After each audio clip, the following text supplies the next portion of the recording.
May buntag. Balik na punta dire sa kabukiran. Mingaon magigug bukid. I started running on trail.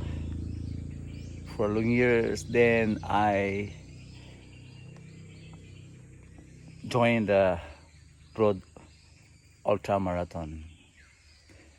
Ako nakita nga mas sakit ang mudagan sa dalan kaysa bukid.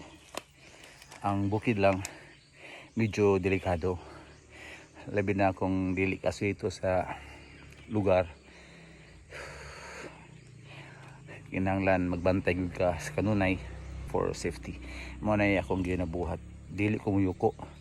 Kay kung muyuko ko basig masuyapid ta. Daghan na ang disgrasya nga akong na sugatan sa trail running. Nahulog, nasukarab, nahayang, na ligid sa bangin, na parok ang ulo sa sanga. So mga trail runners, bantay-bantayan na to na. Dili ta mo dagan og kusog diretso. Kay especially ultra trail. Ultra trail is a long distance running. So that will be an endurance performance. Kay wala ta masayod kung unsay sitwasyon sa bukid na imong daganan. Because trail running is an adventure. Pero ako lang kasulti nga di lang ta mag dinali-dali sa trail kay delikado gyud ang trail.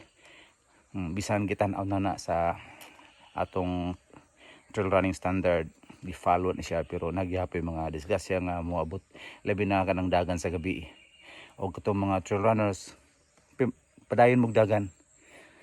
Padayon lang og ang trail runner is a source of health. Mora na kay nagdagan ka connecting to the nature. Mo na nga sa akong pag dagan ipili gyud na ako ang trail running kaysa road running. Og karon I enjoy my life in road running. And by next year I will be back on trail run. Kay gulang naman ko, bagay na nasa ko ang edad ang trail running.